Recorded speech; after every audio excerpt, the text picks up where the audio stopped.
The Varn warship Absolute Dominion dropped from faster-than-light travel at the edge of the human solar system, and Admiral Kale Vorkin did not look up from his maps.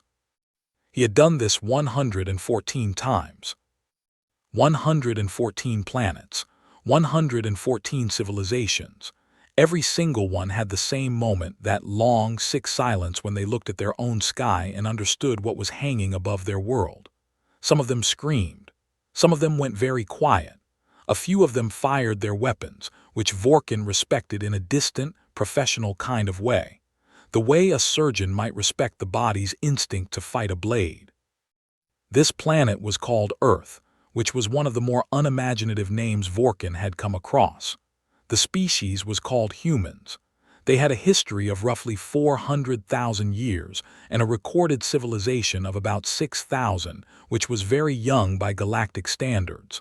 Almost infant. Their fastest ships could move at roughly 0.5% of light speed. They had placed a structure on their moon and a small pressurized station on the fourth planet in their system, a rust-red rock they called Mars. Their military technology was the standard for a Class 4 world. Nuclear weapons, which were destructive but which the Dominion's shields had handled without difficulty for 200 years. Orbital defense platforms, around 40 of them. A ground-based planetary defense network. All of it impressive in the way a child's drawing of a bridge is impressive. You could see the idea in it, the intention, and that was where the admiration stopped. Vorkin positioned his 600 ships above the planet's northern polar axis and opened the planetary broadcast array. The message would reach every communication receiver on the surface within 9 seconds. The Dominion's language system had been quietly studying human broadcasts for 4 years. Every major language, every regional variation worth mapping. The translation would be clean and exact. He composed the message without particular care. He had given this message so many times it lived in his hands more than his mind. He transmitted. Then he went back to his resource extraction schedules. The planet had significant mineral deposits in its lower crust. The oceans were biologically productive in ways that would interest the Dominion's catalog teams. 200 years of extraction would be very profitable. After that, the world would be reclassified and left. He did not think about the people on it any further. He was not, by nature, a cruel being. He had simply never been given a reason to think of the people on Class 4 worlds the way one thinks of people. They were a feature of the landscape, the same as the mineral deposits. He returned to his maps. On Earth, the signal hit every screen at once. It interrupted a football match in Brazil. It broke into a parliamentary session in India. It appeared on a billboard in Times Square and on the cracked phone screen of a farmer checking the weather in rural Kenya. It played on a small television in a Chicago warehouse, where a man named Darnell set his work scanner down on a shelf and stared at the screen and did not move for a long time. The message played in 247 languages. It played twice, automatically, and then the channel closed. For about 90 seconds, large parts of the internet went almost completely silent. Not because the networks went down. They didn't go down. They went quiet because hundreds of millions of people were staring at screens and not typing, not sharing, not calling anyone, just staring. Then the noise came back, louder than anything the internet had ever carried before. Government channels across the planet lit up simultaneously.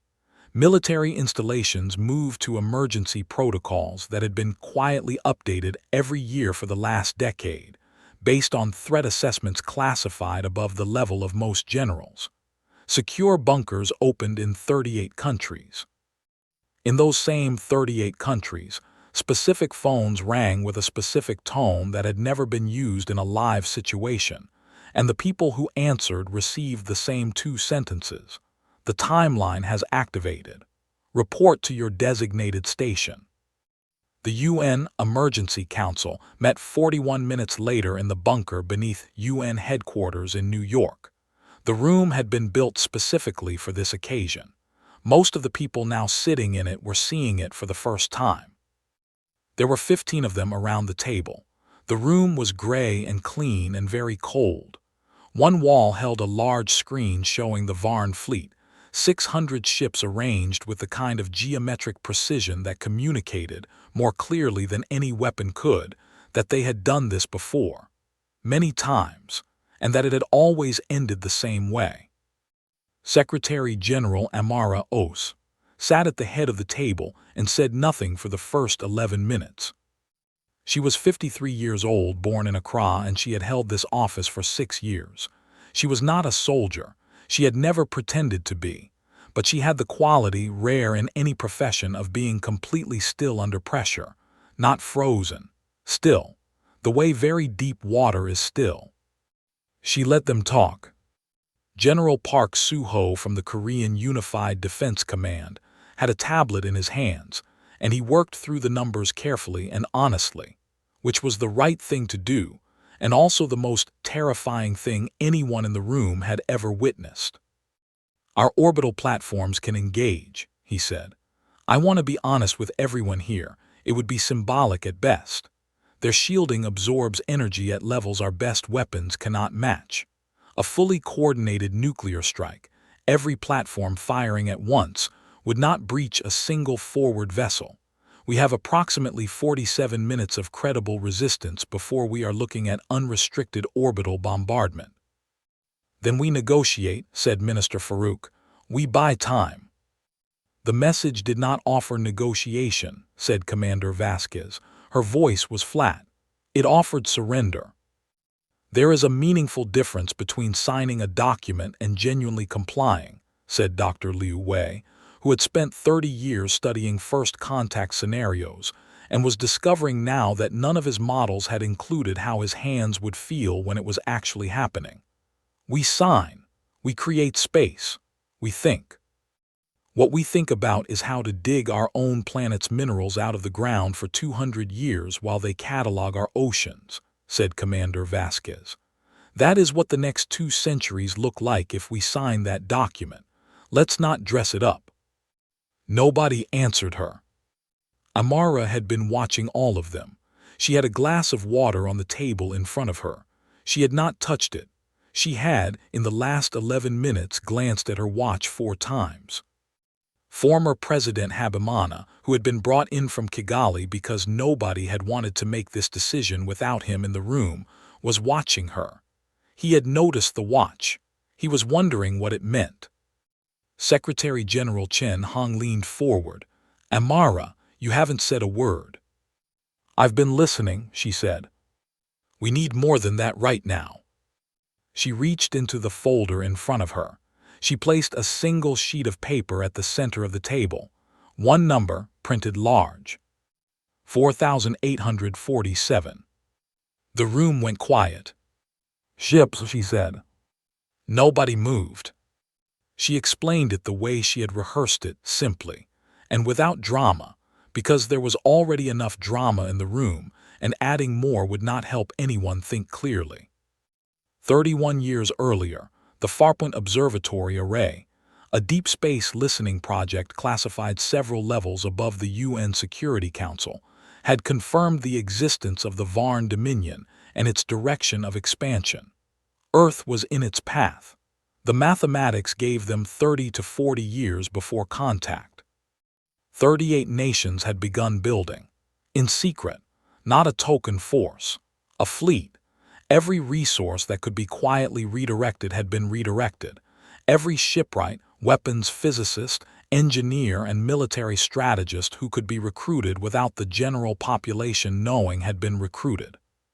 The construction happened in the deep black, past the orbit of Neptune, at coordinates outside any standard pre-invasion survey scan that a species doing routine reconnaissance of a Class 4 world would think to check. They had built for 31 years. They had built 4,847 ships. The silence in the room was enormous. Why, Minister Farouk said very quietly, were we not told? Because the Dominion has intelligence capabilities we don't fully understand, Amara said. One leak, One wrong conversation, one intercepted message, and they arrive with 10,000 ships instead of 600. We needed them to see a Class 4 world. We needed them to be confident about what they were looking at. She paused. We needed them here in our system before we showed them what they had missed. You let them come, Commander Vasquez said.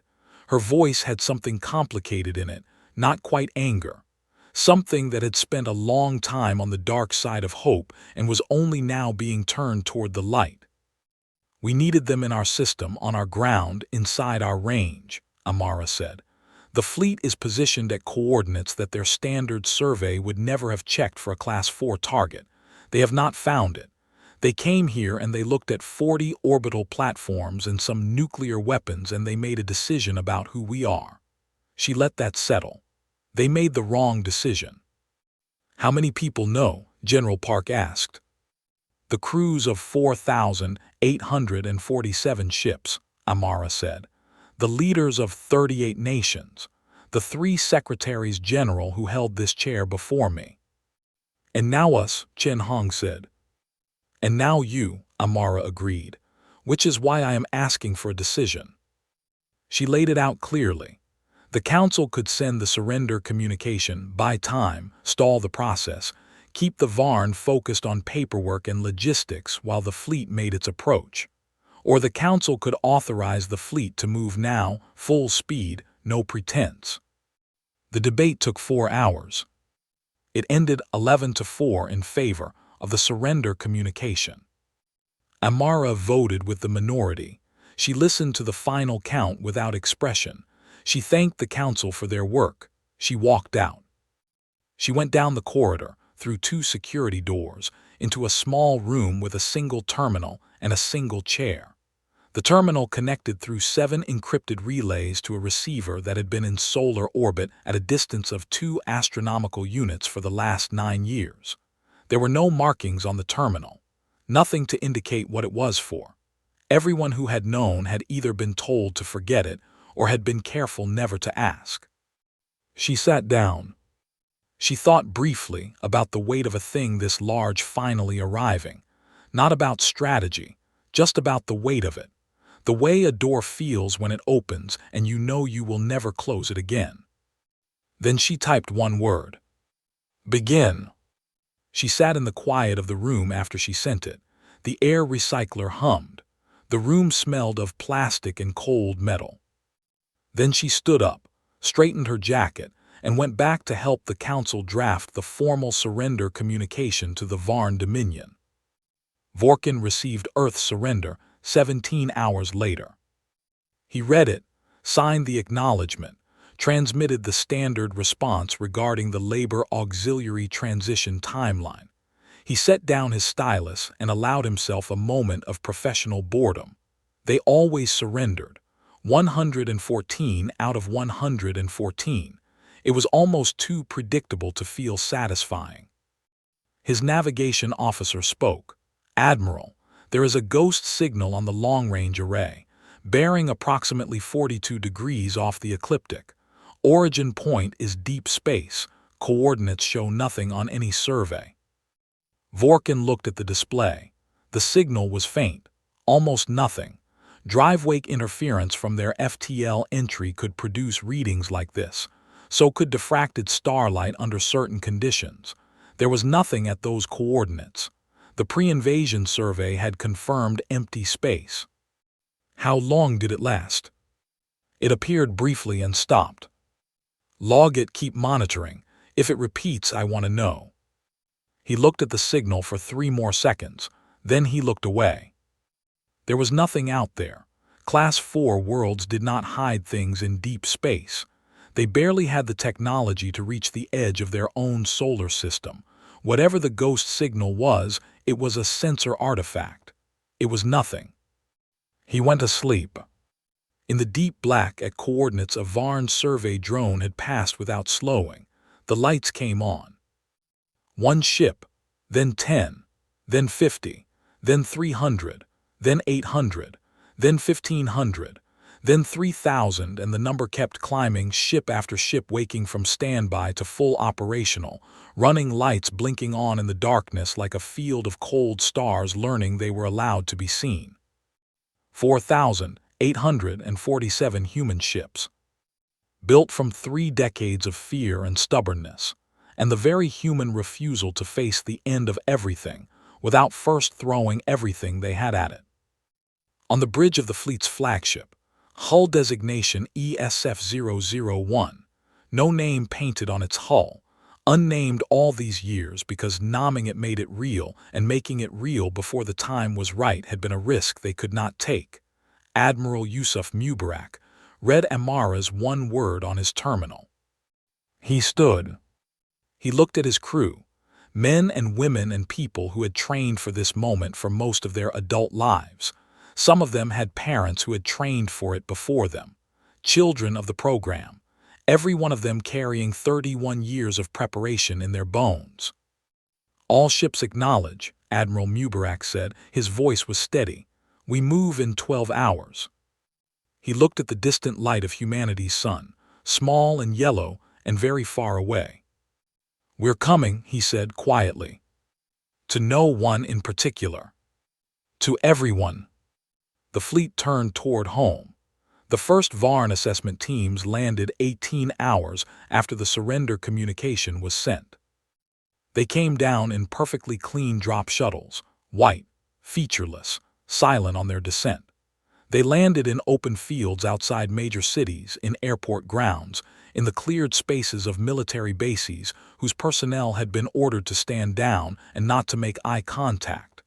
The teams that stepped out were not soldiers. They wore gray uniforms with Dominion insignia, and they carried cataloging equipment and portable survey arrays. They were, in the language of their orders, resource evaluation technicians. They walked up to the edges of the cities they had been assigned to assess, and they began to take measurements. The people of those cities watched from windows and street corners and rooftops. Some of them watched in silence. Some of them had their phones up, streaming to the world. A few of them in Lagos, in Lahore, in Sao Paulo, in Melbourne, stepped forward and blocked the paths of the teams. This happened in 12 cities in the first 2 hours. The Varn assessment teams were equipped for it. They carried devices that produced a short-range sonic pulse that caused disorientation and non-damaging collapse in most carbon-based bipedal species. The crowds fell. The team stepped around the fallen people carefully, without any particular emotion, the way someone might step around a puddle, and continued their assessment work. The people got back up. They blocked the teams again. They fell again. They got up again. In the city of Lahore, this process repeated 9 times before the assessment team leader filed a formal delay report with the Absolute Dominion. In his report, he noted that the local population showed an unusual resistance to deterrence conditioning and requested additional security personnel. Vorkin read the report and sighed. There was always a faction. On every world, without exception, some portion of the population could not accept what their leadership had signed. It always resolved itself within a few weeks. He approved the additional security request and moved on to the extraction timeline documents. On the 41st floor of the UN building, the real one, not the bunker, Amara Os, sat across a glass table from Varn Overseer Teth, who was the Dominion's official transition administrator for Earth. Teth was tall and thin, and very still in the way of someone who has never needed to move quickly, because everything has always moved out of his way. His skin was a deep gray blue. His eyes were large and pale and processed light in ways that were slightly different from human eyes. He saw into the low infrared range, which meant he could see body heat, which meant he could see the blood moving under Amara's skin even when her face was completely neutral. He used this to his advantage. He always knew when humans were nervous. He could not read Amara at all. "The transition documentation you have submitted is incomplete," Teth said. His voice came through a translation device clipped to his collar. The sound that emerged was smooth, almost pleasant. We are missing the regional governance structure surveys for 43 provinces, the industrial capacity assessments for 17 coastal zones, and the population census confirmations for. I understand, Amara said. We are working to complete those submissions.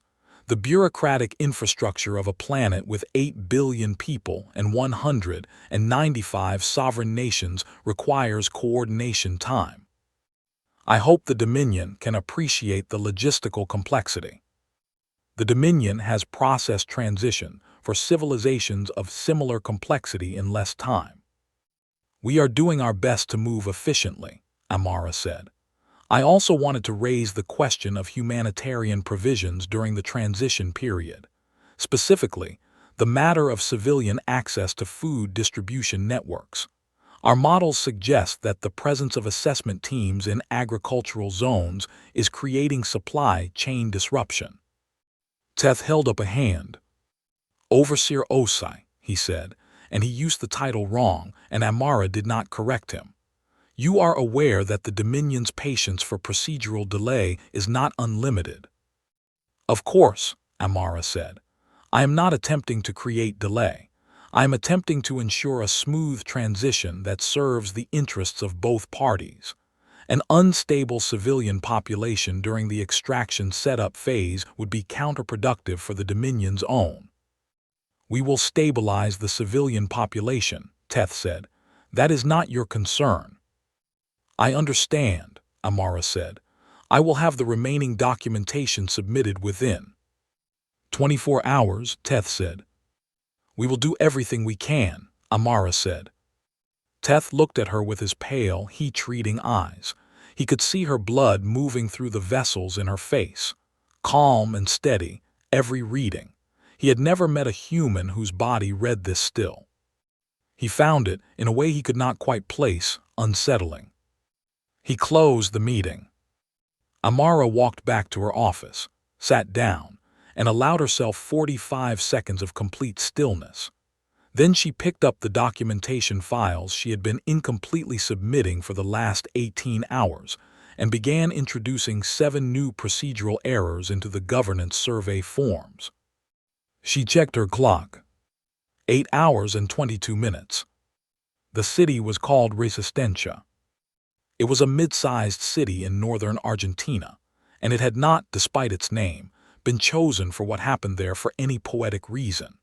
It had been chosen because it contained a military base, and the base's commanding officer, a general named Marcos Riene who had 3 daughters and a long career of doing what he was told, and had decided in the last 48 hours that he was done with that, had refused to stand his people down.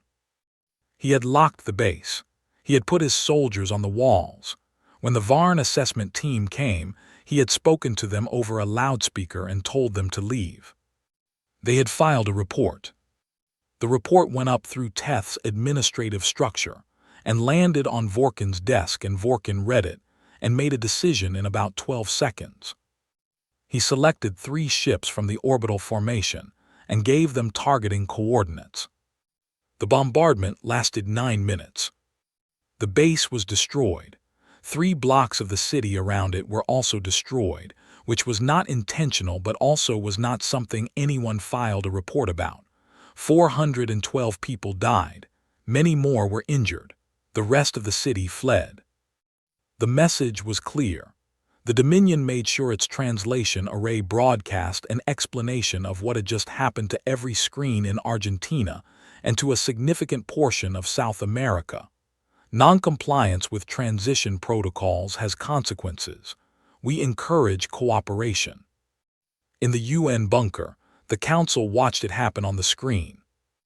The room was completely quiet when it ended.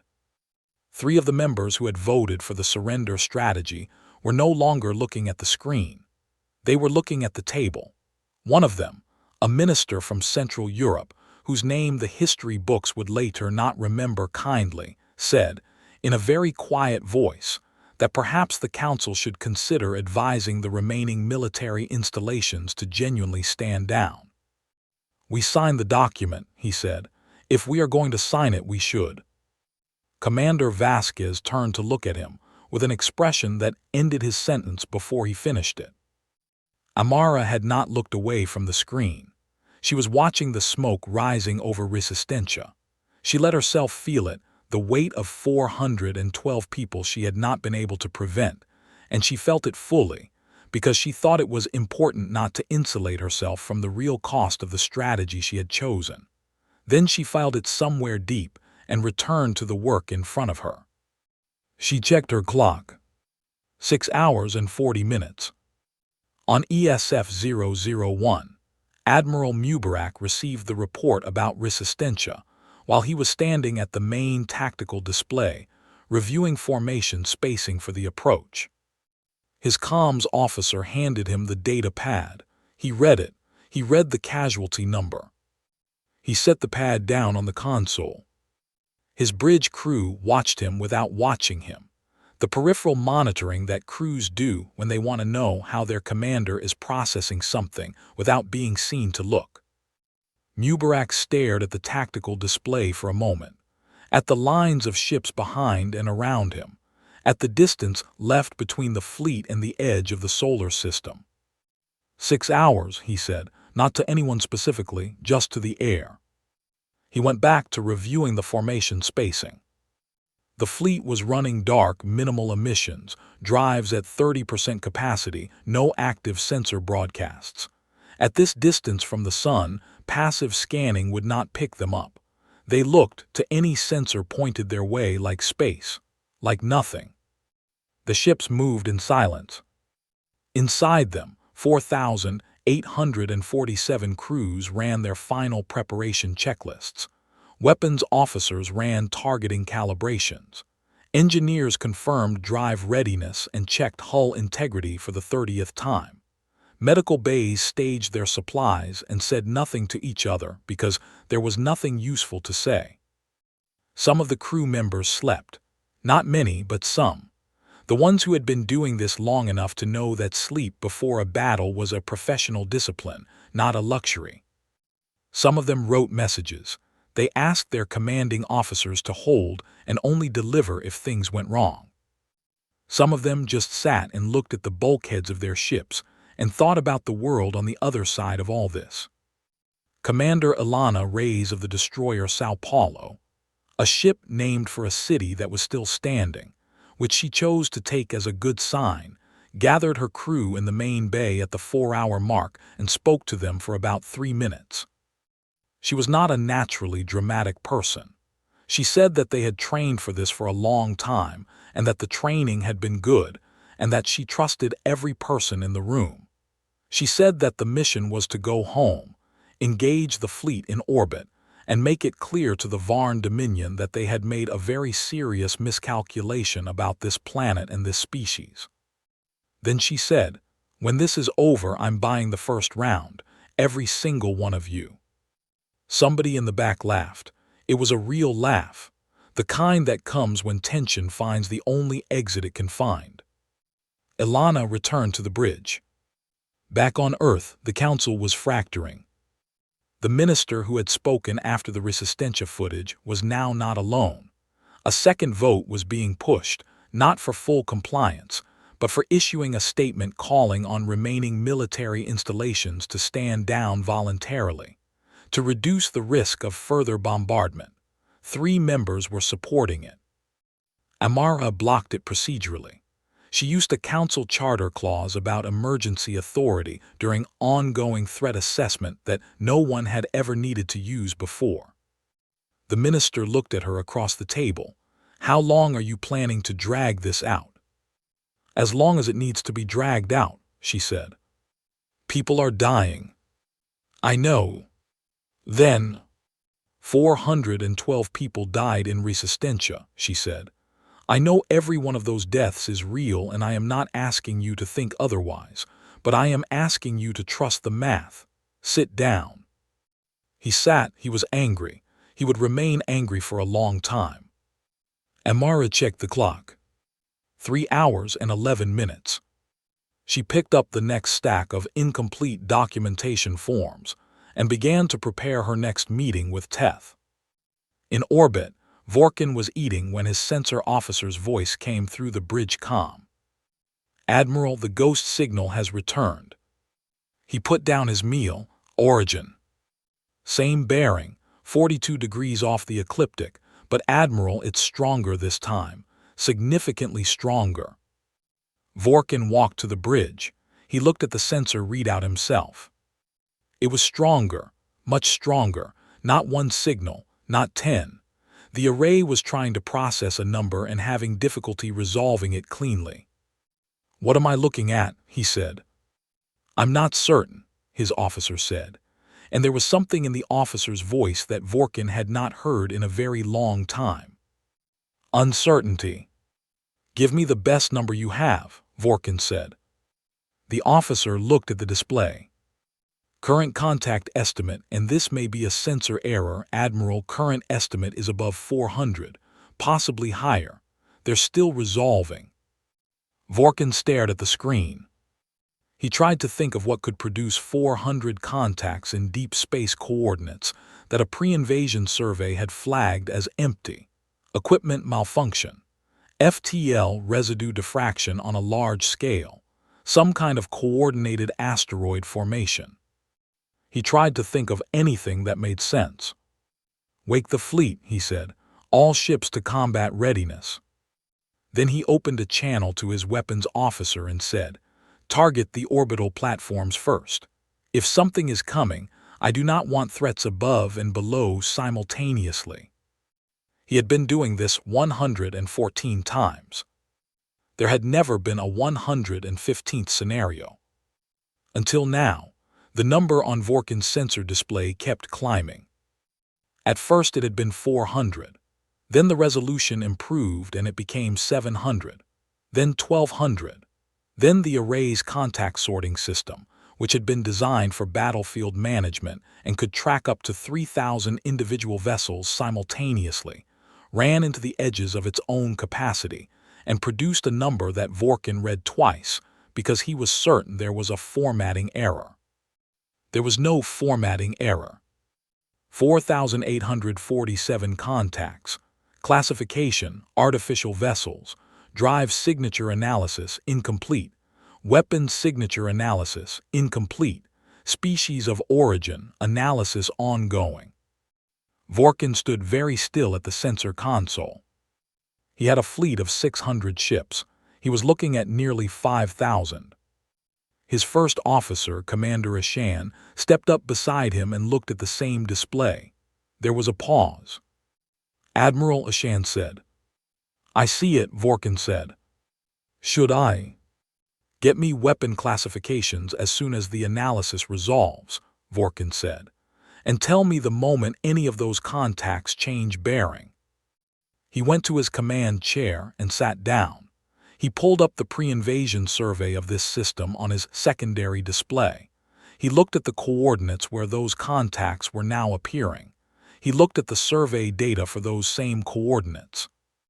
The survey had marked them empty. Confirmed empty, in fact. A drone pass with full sensor sweep conducted 14 months ago had returned nothing. He looked at the survey date. Then he looked at the current date. 14 months. Whatever was out there had not been there 14 months ago, or it had been there and they had not looked hard enough. He chose not to dwell on which answer was correct. It didn't change the situation in front of him. "All ships combat formation Delta," he said. "Weapons hot. I want our shields at full capacity and I want them there in the next 3 minutes." His bridge ran to their stations without a word. Admiral Yusuf Mubarak watched the edge of the solar system approach on his forward display and felt, for the first time in a very long time, something that was close to peace. Not because the danger was small. The danger was enormous. He was bringing 4,847 ships against a Varn fleet that had spent centuries perfecting the business of orbital assault and resource seizure.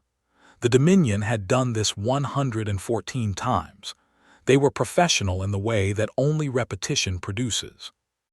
But Mubarak had been training for this specific engagement for his entire professional career. He had studied every Varn battle record that human intelligence had been able to obtain in 31 years of covert research. He knew how they formed. He knew how they communicated. He knew that they were excellent at fighting the way they had always fought, and that they had never needed to be anything else. He was about to give them a reason to need something else. "Active sensors," he said.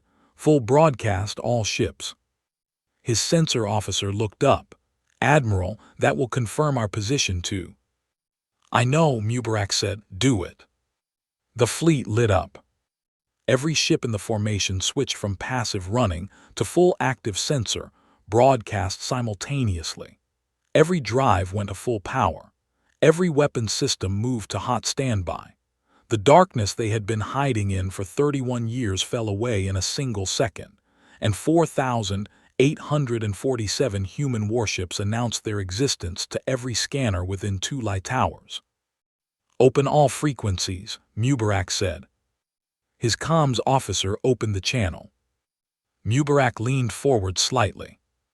"This is Admiral Yusuf Mubarak of the Earth Strategic Fleet, 1st Armada," he said. "We are transmitting on all open frequencies. To the Varn Dominion fleet currently in orbit above Earth. This is a formal communication from the government and people of the planet Earth. You have 48 hours to withdraw your fleet from our solar system. Take your ships, take your personnel, leave our space.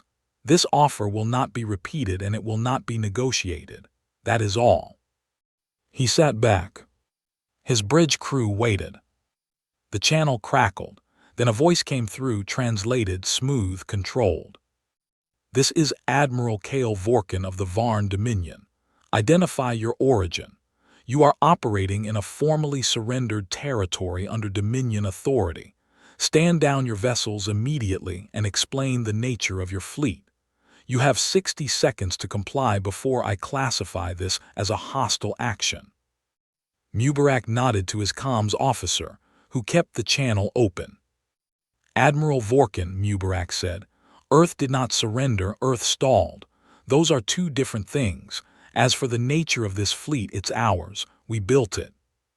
A pause on the other end. "That is not possible," Vorkin said. "And yet," Mubarak said. Another pause, longer this time. "You do not have this technology," Vorkin said. "Your species' developmental level." "Our developmental level was assessed based on what we chose to show you," Mubarak said. "We've had 31 years to prepare for this conversation. We used that time differently than you expected." He paused. "I want to be honest with you, Admiral. We did not build this fleet to conquer territory. We are not an expansionist species. We built this fleet to make sure that no one could ever do to us what you were planning to do today. We built it to make sure that the next time a Dominion ship drops out of faster-than-light travel at the edge of our system, the officer on that bridge has a reason to reconsider." "You cannot win this engagement," Vorkin said. "Even with the numbers you are showing, the Dominion's combat superiority." "Admiral," Mubarak said, "with respect, you've been doing this for 114 planets." He paused. "None of those planets were us." He nodded to his comms officer. Channel closed. He stood. "All ships advance," he said. "Execute attack formation Prometheus. Weapons free upon entering engagement range. Let's go home." The moment the channel closed, Vorkin made 3 decisions very quickly. He redirected 40 ships from the resource perimeter to reinforce his forward line. He tasked his communications officer with sending an emergency signal to the nearest Dominion sector command. A fleet request, full priority, whatever could be scrambled. And he sent a targeting order to his weapons division. The human fleet was to be classified as a hostile, irregular force and engaged without the standard warning protocols. He had never given that order on a Class 4 world before. He gave it now. The first exchange happened at the edge of Earth's orbital plane, and it did not go the way Vorkin had planned. His front line opened with standard Dominion heavy beam weapons, energy lance cannons that could punch through the shields of most species vessels in 2 to 3 sustained hits. They were his first choice weapon in every engagement he had run. They were reliable. They were proven. They had never failed him. The beams hit the leading human ships. The shields held. Not completely. The ships in the first wave took damage, 2 of them venting atmosphere from hull breaches. But the shields held far longer than any Class 4 civilization's shielding technology should have held. The human ships continued advancing. Then the human fleet returned fire, and Vorkin understood, in a sudden cold way, that he had been working from completely wrong information. The weapons the human fleet carried were not the weapons of a Class 4 civilization. They were something else, something built from a combination of human engineering principles and 30 years of reverse engineering every piece of Varn technology that human intelligence had been able to get its hands on. Energy signatures that the Dominion's own scanners had trouble categorizing. Kinetic delivery systems married to directed energy payloads in configurations that the Dominion's defensive architecture had not been designed to handle, because no one had ever needed to handle them before. In the first 4 minutes of the engagement, Vorkin lost 11 ships. He had never lost 11 ships in the first 4 minutes of anything. He lost them not to a single devastating weapon. He lost them to overlapping, coordinated fire from multiple angles simultaneously. The human fleet spreading across his formation like water finding gaps, targeting the junctions between his shield projectors, the spaces between his ships where coverage overlapped weakly. They had studied his formation geometry. Of course they had, 31 years, they had studied everything. Vorkin began to adapt. He pushed the center of his formation back and widened the wings, breaking the geometric spacing the humans were exploiting. The losses slowed. But they did not stop. On ESF-001, Mubarak watched the engagement data scroll across his tactical display. His fleet was taking damage. The Dominion's weapons were better in raw individual power than anything human built. When a Dominion beam weapon found a gap in a human shield, it found it catastrophically. The Eastern Star, a heavy Cruiser 3 rose back in the formation, had taken 2 hits in rapid succession, and its reactor was venting. He watched the damage report update. He watched the evacuation count start. He made himself look at it. Then he looked at the broader tactical picture. The Varn were reorganizing. Vorkin was good, adapting faster than Mubarak had expected. The initial configuration exploit was closing. He would need to move to the second phase. Phase 2, he said to his tactical officer.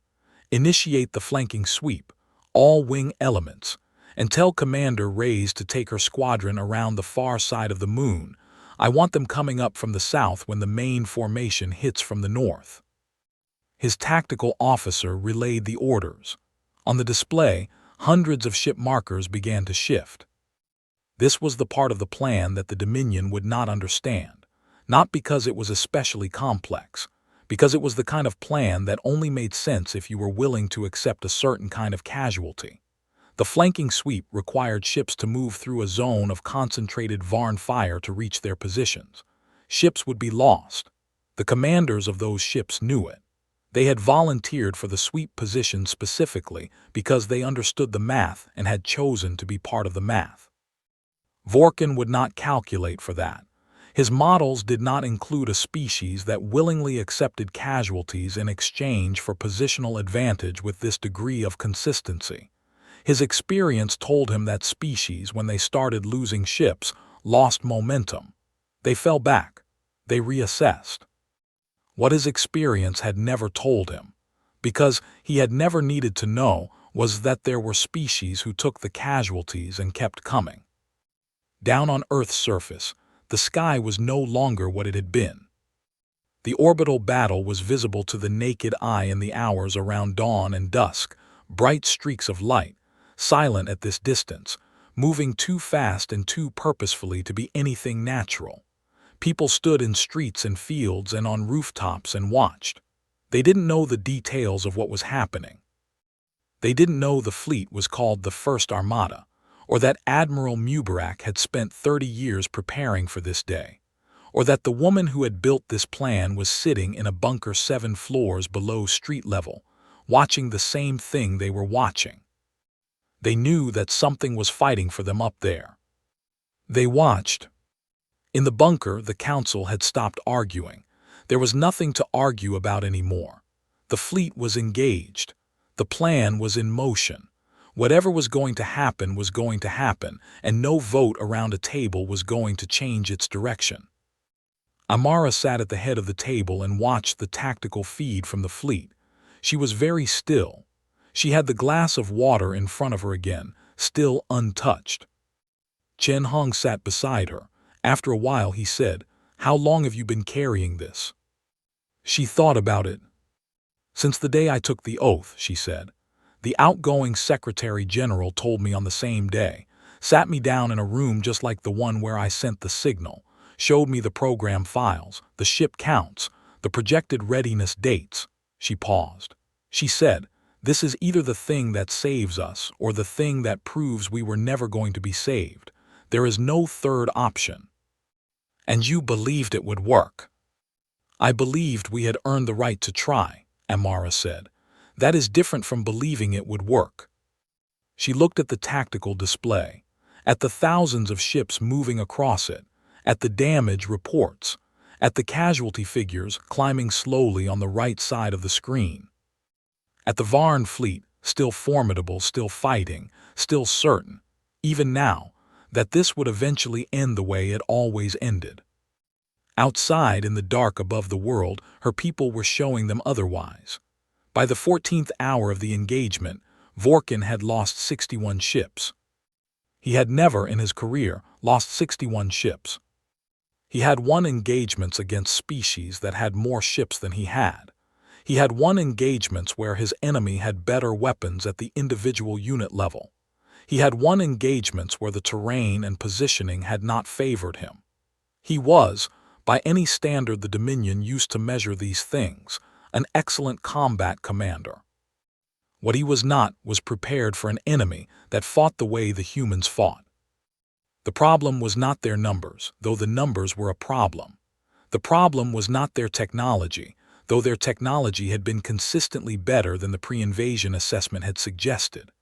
The problem was that every model Vorkin used to predict enemy behavior was built on a common assumption, that an opponent, upon reaching a certain casualty threshold, would begin to prioritize survival, would consolidate, would pull back to regroup. The humans had crossed what should have been that threshold in the 6th hour. They had not pulled back. They had accelerated. The tactic that cost Vorkin the most ships was one his tactical analysts struggled to properly name. They eventually wrote it into the battle log as deliberate proximity override, which was a clinical description of something that had, in practice, made several of his officers physically uncomfortable to watch. When a human vessel was too damaged to continue effective ranged combat, its crew did not eject or surrender.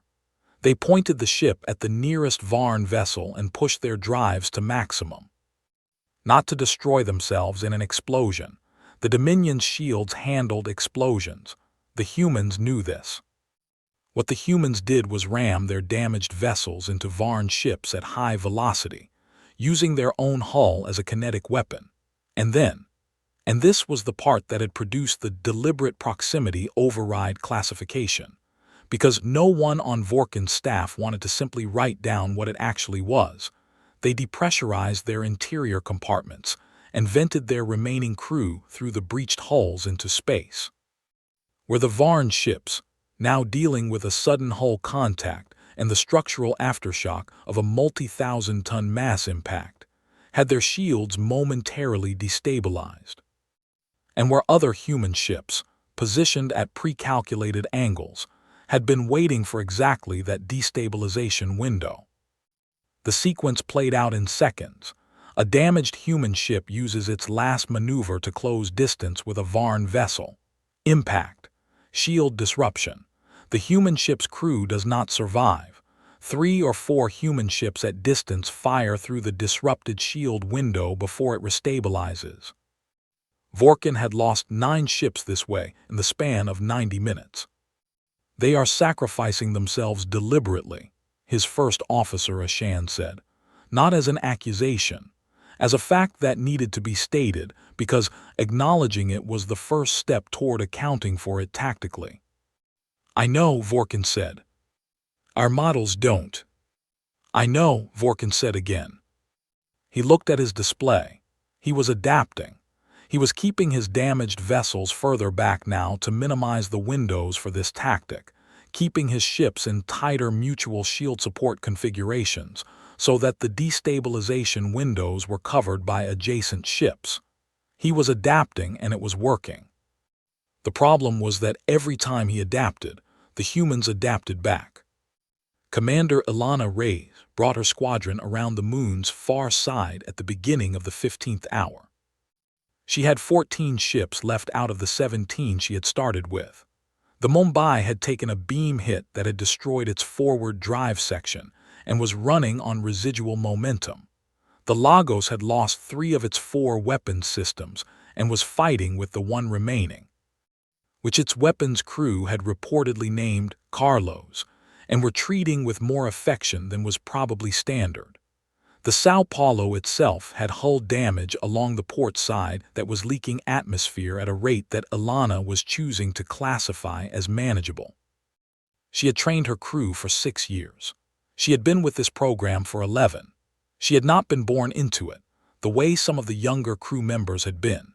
She had been recruited at 32 after a career in the Brazilian Naval Service. After a quiet background check she hadn't understood at the time. After a meeting in a room with no name on the door where a very calm woman had explained to her what was coming and what was being built to meet it. She had said yes immediately. She had never once wondered if that had been the right decision. Her squadron came around the southern orbital axis of the moon in a tight formation, tight enough to look like one large object on the Varn's long-range sensors if they weren't looking closely, which they weren't, because their full attention was focused on the primary engagement at the northern orbital plane. Ilana looked at her tactical feed. She could see Mubarak's main force pressing hard on the Varn center. She could see the Varn formation being gradually compressed as the human fleet's numerical advantage and willingness to take losses pushed them back toward the higher orbital zones. She could also see the window. There was a gap between the Varn's eastern flank and their secondary reserve formation.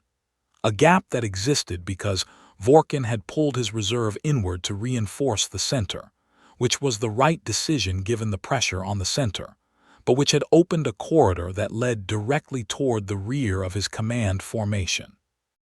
All ships, Ilana said. We are going through that gap, weapons free. Our priority target is the command formation at the back of their fleet. If we can get Mubarak's people a clear run at Vorkin's flagship, we win this engagement today instead of tomorrow. She paused. Keep your shields up, keep talking to each other. If you lose propulsion, you tell me immediately. Another pause. Let's go. The Sao Paulo leapt forward. Mubarak saw Ray's squadron move and felt something that was close to gratitude. He had planned for this. He had put Ray's in that position specifically because he trusted her read of the tactical situation more than he trusted a preset order. There was no way to time a flanking move through a dynamic gap from 30 minutes away. You needed someone on the ground who could see the moment and go. She had seen it, she had gone. Push the center, he told his tactical officer. All main formation elements forward, full advance. We are not giving Vorkin time to close that gap. On his display, the main formation surged. The Varn center, already under pressure, found itself hit from 2 directions simultaneously, from the front by Mubarak's main force, and from the southeast by Ray's squadron cutting through the gap. The formation didn't break, but it compressed, and in compressing it created overlapping shield geometries that interfered with the ship's own weapons systems. The Dominion was a precise civilization. Precision required space. Humans had just taken their space away. Ray's lost 2 ships going through the gap. The Durban took a full beam hit at close range and came apart. She saw it on her display and kept moving. The Karachi had its navigation system destroyed and was running on manual maneuvering alone. She told its commander to fall back and cover the gap against closure, and he said he would. She arrived at the rear of the Varn formation with 11 ships. Vorkin's flagship, the Absolute Dominion, easily identifiable by its size and its central position in the command cluster, was in front of her, protected by 8 escort vessels. But its rear shields were carrying less than full power because it was oriented toward the main engagement. She had maybe 90 seconds before Vorkin realized what was behind him. "Target the flagship's drive section," she said. "I want it unable to maneuver, not destroyed. We want it intact. All ships coordinated fire on my mark. 3, 2, 1, mark." 11 ships opened fire at once. The Absolute Dominion shuddered. Its rear shields absorbed most of it, but not all 2 of the drive nodes on its lower hull were destroyed by weapons fire that slipped through an overloaded shield seam. The flagship lost 20% of its maneuver capacity. The escort vessels turned to respond. The Sao Paulo took a beam hit on its damaged port side. The hull breach that Ilana had been classifying as manageable became immediately less manageable. Alarms went off along half the bridge consoles. "Damage report," she said. "Hull breach is venting, decks 4 through 6, her damage officer said. "Emergency seals are." Another hit, starboard this time. The lights on the bridge went to emergency red. "Ilana," her first officer said. He never used her first name on the bridge. "The seals aren't holding. We need to." "I need 60 more seconds," she said. "Keep firing." Mubarak received the damage report from Ray's squadron as he was watching the main engagement beginning to tip, genuinely, measurably, irreversibly, in the human fleet's favor. Then his signals officer turned from her console. "Admiral, we have intercepted a Dominion emergency communication. Priority 1, Sector Command level." She looked at him. "They've called for reinforcement, a second fleet. Sector Command has acknowledged. Estimated arrival," she checked the numbers twice, 72 hours. 72 hours. Mubarak looked at his tactical display. His fleet had been in engagement for 15 hours. He had lost 312 ships. His people were tired, his vessels were damaged, and his enemy was hurt but not broken. And in 72 hours, a second Varn fleet would arrive. He did not allow himself to think about what a second fleet looked like. He already knew the Dominion Sector Command could mobilize between 800 and 1,200 vessels on a priority response request. "How long can we maintain this engagement pace?" he asked his tactical officer. The officer was quiet for a moment, running the numbers. "At current attrition rates, 36 to 40 hours of effective combat capacity." 36 to 40 hours. He needed to end this in 36 hours, with enough fleet remaining to present a credible deterrent to the reinforcement fleet when it arrived. He looked at the Absolute Dominion on his display, partially disabled, surrounded but fighting. Vorkin was still in command, still adapting, still directing a fleet that was losing but had not lost. To end this engagement, he needed that ship. He needed Vorkin. "Get me Commander Ray's," he said. Ray's answered immediately. Her bridge was loud behind her, the sound of damage control. "I see the flagship," she said before Mubarak could speak. "I've been working on it. Her drives are partially disabled. If you can get me 2 more squadrons from the main formation, I can." "Ilana," Mubarak said. She stopped. "What's your ship's status?" A pause, manageable. "Honestly." A longer pause. "We can fight for another 6 hours before the hull integrity becomes a hard problem." "Pull back your squadron to the rally point," Mubarak said. "You've done your job, you opened the gap. I'll send fresh ships through it." "I can." "You've done your job," Mubarak said. "That's not criticism. That's the most important thing I will say to you today." He held the channel open for a second. "Well done, Commander." He cut the channel. He turned to his tactical officer. "I need 6 squadrons from the northern formation. Send them through Ray's Gap. Target the flagship and its escort cluster. I want them pushing Vorkin toward the central engagement zone. I want him surrounded, not cornered. A cornered enemy fights harder. An encircled one has a decision to make." "Yes, Admiral." He looked at the display, at the battle that had been building for 31 years, at the ships and the people and the terrible, extraordinary cost of what they were doing. At the 64 hours, they had left before the Second Fleet arrived. "It ends today," he said quietly. He was not certain he believed it yet, but he needed to, so he said it. On the display, 6 squadrons turned toward the flagship. They moved. The 6 squadrons hit Vorkin's escort cluster from 3 directions at once. 2 of the escort vessels went down in the first exchange. A third lost its weapons systems and drifted. The remaining 5 pulled into a tight defensive formation around the Absolute Dominion, and for 20 minutes they held, genuinely held, absorbing hit after hit, giving back as good as they were getting, because Varn escort crews were not poorly trained, and they understood what it meant to let a command ship fall. But there were too many human ships pressing from too many angles. By the 18th hour of the engagement, the Absolute Dominion was alone. Its shields were at 40%. Its drive capacity was at 30%. It had lost half its weapon systems, but the remaining half were still firing, still accurate, still doing damage to the ships pushing it back toward the center of the battle. Vorkin was good.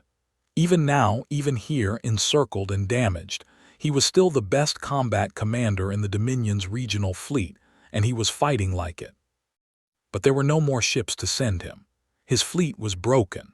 Not destroyed. There were still hundreds of Varn vessels fighting across the engagement zone, but broken in the operational sense. No longer a coordinated force. Individual ships fighting their own local engagements, not connected to a broader strategy, because the broader strategy had been dismantled ship by ship over 18 hours of fighting the way the humans fought. Mubarak watched the flagship's shield readings on his display and made the decision. "Boarding action," he said. "Prepare the assault teams." Human boarding parties had been part of the first Armada's training program from the beginning. Not because anyone had been certain it would come to this, but because Mubarak had insisted on it 15 years earlier, when the program's tactical planning division had been running scenario models. Most of the scenarios that ended in decisive human victory, not just military victory but strategic, lasting, message-sending victory, involved taking an enemy command ship intact, with its admiral inside. The planning division had asked him how he intended to breach Varn hull plating. He had said, "The same way we breach everything. We find the weak point and we hit it until it opens." The assault teams trained in pressurized corridors with hard suits and close-quarters weapons built specifically for confined space combat. They trained against mock-ups of Varn ship layouts built from every piece of intelligence human operatives had gathered over 3 decades. They trained in the dark, because Varn ships had different light frequencies than human ships. They trained in noise and smoke and zero gravity, and every other condition someone could think to throw at them. They were ready. The Absolute Dominion's shields flickered to 32% and held there. Mubarak gave the order. 3 assault shuttles launched from the nearest human vessels. Fast, small, built low enough to the electromagnetic spectrum that Varn point defense systems had trouble targeting them cleanly. 2 of them made it to the flagship's hull. 1 was destroyed on approach. The surviving 2 attached breach charges and burned through the outer hull in 40 seconds. Inside the Absolute Dominion, the alarms were a continuous, layered sound that Vorkin had stopped consciously processing 20 minutes ago. He registered it the way he registered breathing, as background, as the context of the moment. He was standing at his command console. His first officer Ashan was beside him. The bridge was operating at reduced capacity, half the consoles dark, emergency lighting casting everything in a flat red glow. Through the forward viewing panels, he could see the human fleet surrounding his ship at close range, near enough that he could make out individual hull details on the vessels pressing in on him. He had already sent the message to his crew, "Fight deck to deck." It was not a message he had ever sent before. He had never been boarded. No ship in the Dominion fleet had been boarded in his lifetime. Boarding actions were a primitive tactic, a close and ugly way of fighting that civilizations graduated away from as their weapons technology improved. The Dominion had not needed to board an enemy vessel in 3 centuries. The humans, apparently, had not received that memo. He heard the breach 2 decks below. He heard the hard suits in the corridors, a distinctive sound, the weight of armored humans moving fast in a pressurized environment, a sound that none of his crew had been trained to process because none of them had trained for this. He heard fighting. He thought about what to do. He had the option of destroying his own ship. Every Dominion command vessel carried a core detonation mechanism for exactly this scenario, to prevent capture of classified hardware and information. He had the authorization. He had the code. He stood there for a long moment. Then he thought about the humans he had been watching for 18 hours. He thought about the ships they had rammed into his fleet. He thought about the gap Ray's squadron had driven through, and the 6 hours of fighting it had taken to close it, and the cost, on both sides of those 6 hours. He thought about the 72 hours until his reinforcement fleet arrived. He thought about what would happen when that reinforcement fleet arrived. If Mubarak's fleet was still here and still intact, and still willing to fight the way it had been fighting. He thought, they will come back. Whatever happened here today, the humans would come back from it. That was what the last 18 hours had taught him. Not that they were unbeatable, not that the Dominion could not ultimately overwhelm them with sufficient force, but that they would come back, again and again and again, with whatever they had left from whatever direction presented itself, until the last one of them was gone. They would come back because that was what they were. That was the fundamental characteristic of this species that no pre-invasion survey had ever measured, because no pre-invasion survey had ever needed to measure it. They did not stop. He could detonate the core. He could kill everyone on this ship, his crew and the humans boarding it. He could deny them the symbolic prize of the command vessel. And then the reinforcement fleet would arrive in 72 hours, and it would find Mubarak's fleet waiting for it, and they would fight again, and the humans would take more casualties, and the Dominion would take more casualties, and eventually the weight of Dominion numbers might be enough. Or it wouldn't, because they did not stop. He put his hand down from the detonation panel. "Ashan," he said.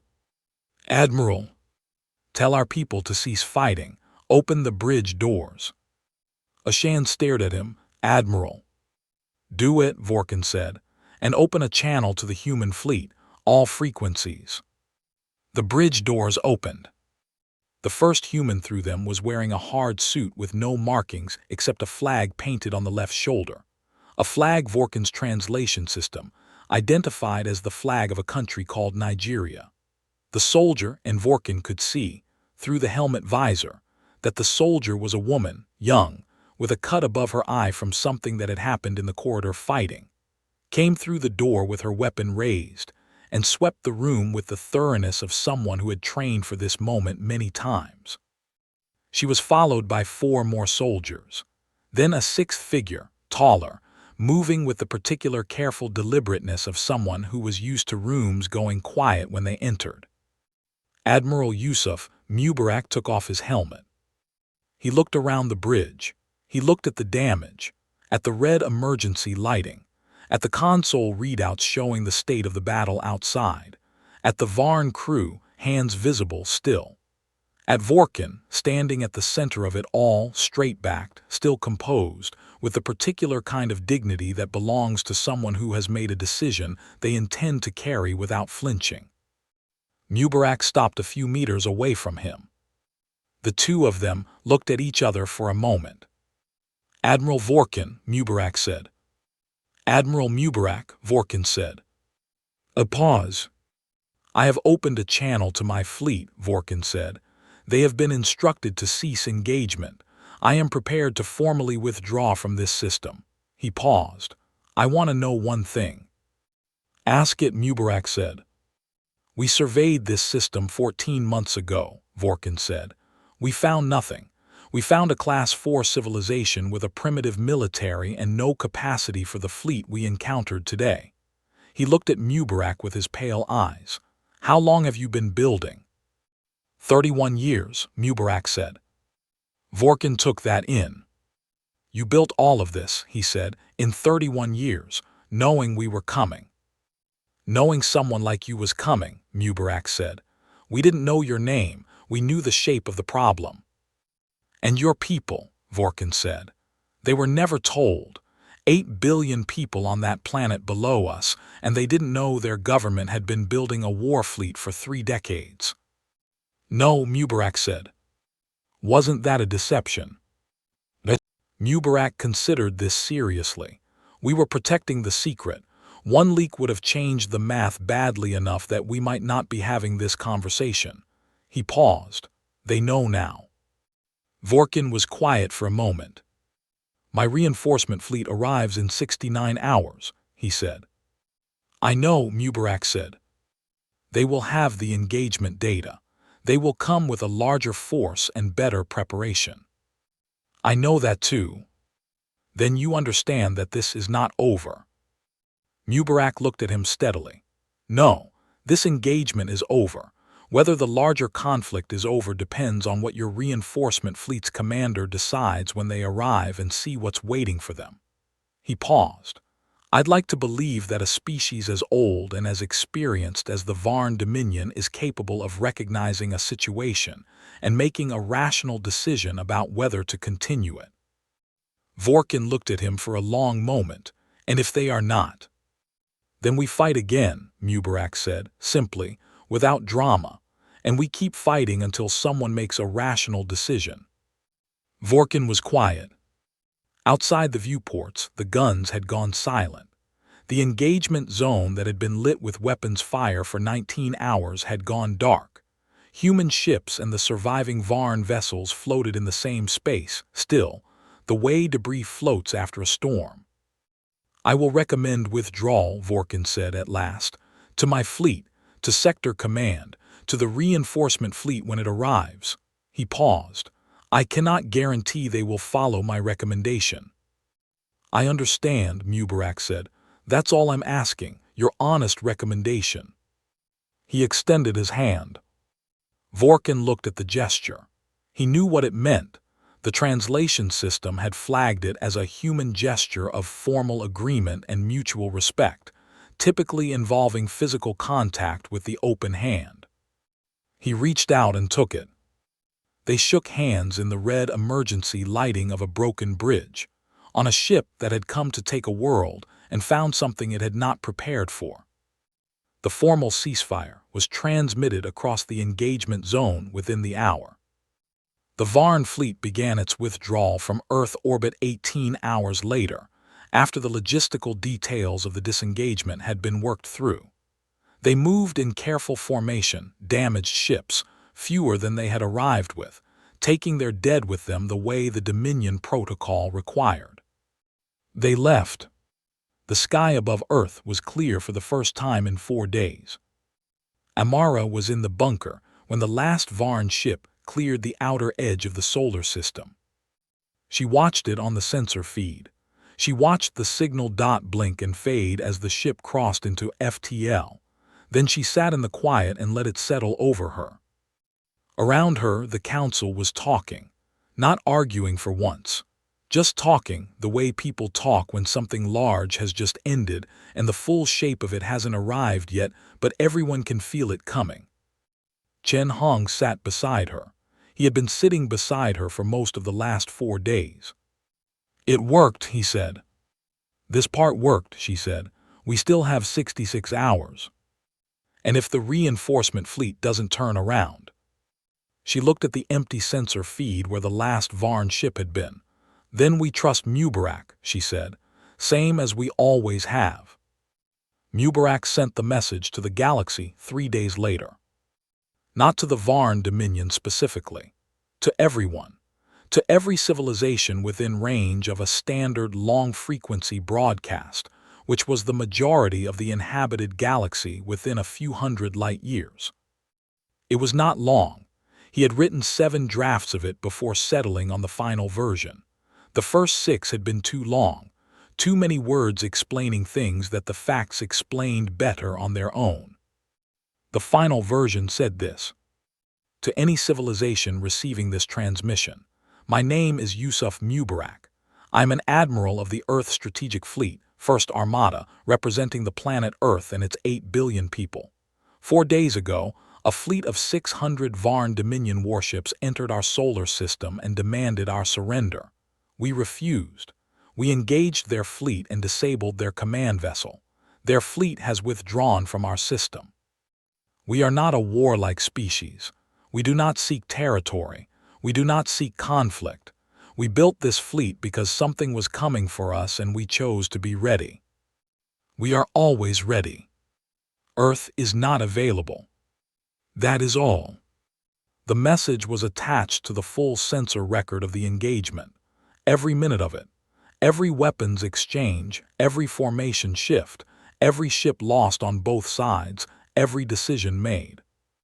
Anyone who wanted to understand what had happened could watch it from beginning to end and draw their own conclusions. The message traveled at the speed of light in all directions, carrying 19 hours of battle data and 11 words that would reach, in time, every inhabited system within broadcast range. 412 light-years away, in the outer orbital station of a system whose name translated roughly as the collective governance of the seventh sun, a data officer named Pereth pulled the incoming broadcast from the long-frequency queue and ran it through the translation matrix. He read the header. He flagged it for his supervisor. His supervisor read it. They sat together in the small station monitoring room for several minutes, not speaking. Then the supervisor brought up the expansion projection maps on the secondary display, the charts that showed the seventh sun's planned territorial growth trajectory over the next 100 years. One of the corridors on that chart passed through a sector that contained, among other minor systems, a small yellow star with 8 planets, the third of which was a green-blue world with large surface oceans. The supervisor looked at that corridor for a long time. Then she highlighted it on the chart. She flagged it with a single notation. "Do not approach." She saved the file. She closed the display. She went back to her other work.